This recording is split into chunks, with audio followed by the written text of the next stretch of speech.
দেশজুড়ে জ্বালানি সংকট, এদিকে হরমুজে আটকে ভারতের এলপিজি ভর্তি জাহাজ। নিরাপদে জাহাজগুলিকে ভারতে আনতে ইরানের সঙ্গে কথা। ভারতে আসার পথে হরমুজে আটকে এলপিজি ভর্তি 8টি জাহাজ। দুই দেশের মধ্যে কথা, কি কথোপকথন জানার চেষ্টা করব। প্রতিনিধি অতনু রয়েছে আমার সঙ্গে। অতনু, এখনো পর্যন্ত ভারত সরকার জানিয়ে দিয়েছে 8টিরও বেশি জাহাজ, ভারতের জাহাজ যেগুলো তেল ভারতে তেল এবং গ্যাস সেগুলো হরমুজ প্রণালীর পাশে, মানে যা হরমুজ প্রণালীতে এসে পৌঁছেছে, হরমুজ প্রণালী ক্রস করবে।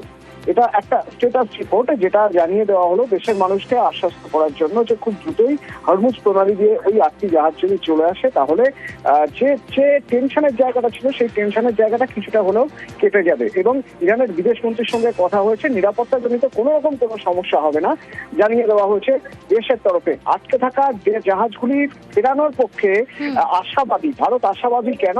তার কারণ মনে রাখতে হবে 250 জন ইরানি, মানে ইরান থেকে ইরানের যে নাবিকরা যারা সেলার, যারা এখানে জাহাজ নিয়ে এসেছিলেন হরমুজ ক্রস করে ভারত মহাসাগরে এসেছিলেন, সেরকম 200 জনেরও বেশি ইরানি তারা রয়ে গেছেন ভারতে। ভারত তাদেরকে আশ্রয় দিয়েছে, তাদেরও ফেরানোর প্রক্রিয়া নিয়ে কথা হচ্ছে। এবং যেহেতু এখানেও ইরানিরা রয়ে গেছেন, তাদের ফেরানোর একটা প্রক্রিয়া চলছে, তাই ওই 8টি জাহাজ আসার বিষয়ে কোন রকম কোনো সন্দেহের অবকাশ নেই।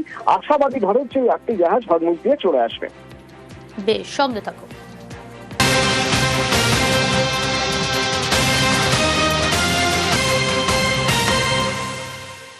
মধ্যপ্রাচ্যের যুদ্ধে জেরবার বিশ্ব। ইরানকে ফের হুঁশিয়ারি ডোনাল্ড ট্রাম্পের। শয়তানের শাসন শেষ করার হুঁশিয়ারি, আবারও হুঁশিয়ারি ডোনাল্ড ট্রাম্পের। অতনু রয়েছে আমার সঙ্গে। অতনু, ফের হুঁশিয়ারি ট্রাম্পের গলায়, কি বার্তা ট্রাম্পের?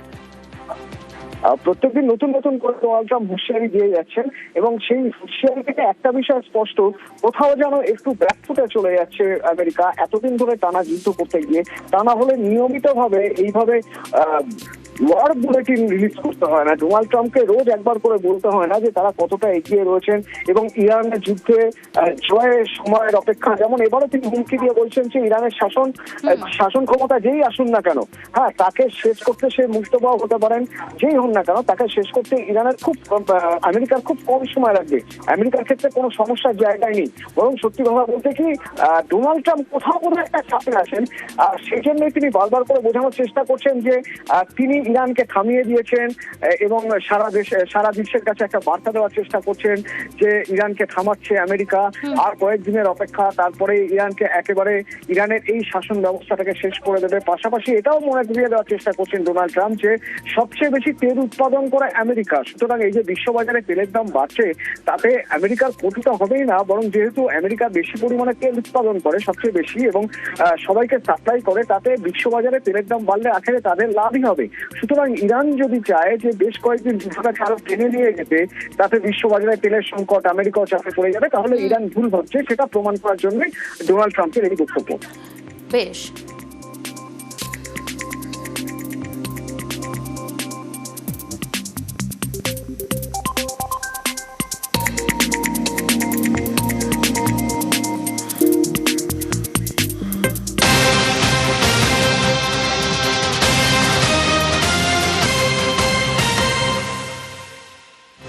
আমেরিকাকেও পাল্টা হুঁশিয়ারি ইরানের জ্বালানি পরিকাঠামো বন্দরে হামলা হলে জবাব।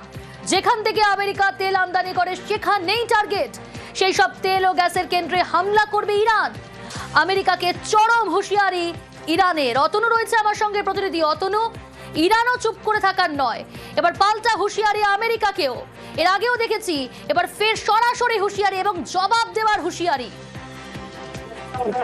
কারণ একটু আগে যখন আমরা কথা বলছিলাম, আমি তোমাকে বলছিলাম বা দর্শক আমরা জানাচ্ছিলাম যে আমেরিকা বারবার এটা বোঝানোর চেষ্টা করছে যে সবচেয়ে বেশি তেল উৎপাদন করে তারা, সুতরাং বিশ্ববাজারে তেলের দাম বাড়লে তাদেরই আজকে লাভ, তাদের এখানে কোনো ক্ষতি হবে না। ইরান যদি যুদ্ধটাকে আরো এগিয়ে নিয়ে যেতে চায়, তাতে আমেরিকার অন্তত কোনো ক্ষতি হবে না। কিন্তু ইরান পাল্টা হুমকি দিয়ে বলছে যে তেল উৎপাদনকারী, বিশ্বের সর্ববৃহৎ তেল উৎপাদনকারী দেশ হতে পারে আমেরিকা, কিন্তু তেল নিয়ে যাবে কোথা থেকে? যে যে জায়গায় তেল শোধনাগার রয়েছে বা যে যে জায়গা থেকে তেল নিয়ে যায় আমেরিকা, ঠিক সেই জায়গাগুলোয় আঘাত আনা হবে যাতে আমেরিকার এই তেল ব্যবসার মেরুদণ্ডটা ভেঙে দেওয়া যায়। বেশ, به دولت متجاوز و کلیه همپیمانان آن اخطار می‌دهیم. کوچکترین حمله به زیرساخت‌های انرژی و بنادر جمهوری اسلامی ایران پاسخ کوبنده و ویران کننده ما را به دنبال خواهد داشت. در صورت چنین تجاوزی همه زیرساخت‌های نفت و گاز منطقه که آمریکا و همپیمانان غربی در آن ذی‌نفع هستند به آتش کشیده می‌شود و দেশে পর্যাপ্ত পরিমাণে জ্বালানি মজুদ রয়েছে, লোকসভায় দাঁড়িয়ে বললেন পেট্রোলিয়াম মন্ত্রী। অথচ তার মন্ত্রকের যুগ্ম সচিবের মুখে অন্য তথ্য। সুজাতা শর্মা সাংবাদিক বৈঠক করে বললেন পরিস্থিতি কঠিন, তবে জ্বালানির যোগান যাতে স্বাভাবিক থাকে তার জন্য সব রকমের চেষ্টা করছে কেন্দ্র। The Strait of Hormuz has been effectively closed to commercial shipping.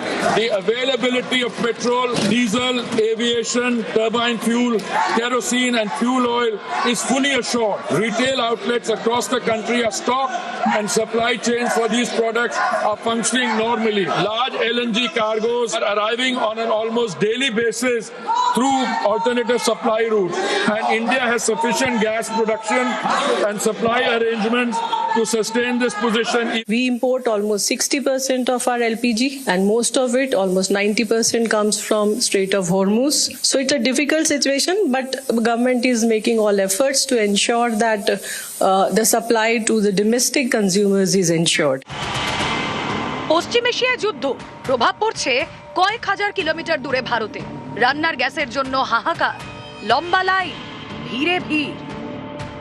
অনেকে বলছেন গ্যাসের বুকিংই করা যাচ্ছে না, অনেকে আবার বলছেন বুক করতে পেরেছে কিন্তু গ্যাস পাওয়া যাচ্ছে না।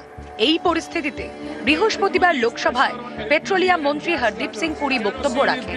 বোঝানোর চেষ্টা করেন চিন্তার কিছু নেই, ভারতে পর্যাপ্ত পরিমাণে জ্বালানি মজুত রয়েছে। The Strait of Hormuz has been effectively closed to commercial shipping. The availability of petrol, diesel, aviation, turbine fuel, kerosene and fuel oil is fully assured. Retail outlets across the country are stocked and supply chains for these products are functioning normally. Large LNG cargoes are arriving on an almost daily basis through alternative supply routes, and India has sufficient gas production and supply arrangements to sustain this position. মন্ত্রী বললেন লোকসভায়, তারপর সাংবাদিক বৈঠক করলেন তারই মন্ত্রকের যুগ্ম সচিব। সেখানে অন্য তথ্য। We import almost 60% of our LPG, and most of it, almost 90%, comes from Strait of Hormuz. So it's a difficult situation, but government is making all efforts to ensure that the supply to the domestic consumers is ensured. যুগ্ম সচিবের কথাতেই স্পষ্ট, পরিস্থিতি কঠিন বলেই দেশের মধ্যেই LPG উৎপাদনে জোর দিয়েছে কেন্দ্র। Ministry of Petroleum and Natural Gas directed all the refineries to maximize the production of LPG, and as a result of that, the production has increased. Now it is 28% of our domestic production. অনেকেরই প্রশ্ন, মন্ত্রী বলছেন যথেষ্ট জ্বালানি মজুত রয়েছে, তাহলে শহরে কেন দুটি গ্যাস বুক করার মধ্যে 25 দিনের ফারাক? কেন গ্রামে এই ফারাক আরো 20 দিন বেশি? Large LNG cargoes are arriving on an almost daily basis through alternative supply route. A 25-day minimum booking period has been introduced as a demand management measure in urban areas and 45 days in rural and Durgam Kshetra areas. অনেকের এও প্রশ্ন, পরিস্থিতি স্বাভাবিক হলে জ্বালানি ইস্যুতে কেন 3 সদস্যের মন্ত্রী গোষ্ঠী গড়তে হয়েছে? মন্ত্রী এদিন বোঝানোর চেষ্টা করেন জ্বালানি যথেষ্ট মজুত রয়েছে, তাই বুকিং এর মতো ডেলিভারি সাইকেলও অপরিবর্তিত রাখা হচ্ছে, অর্থাৎ বুকিং করার 2.5 দিনের মধ্যে রান্নার গ্যাস পাওয়া যাবে। LPG production has been increased by 28%.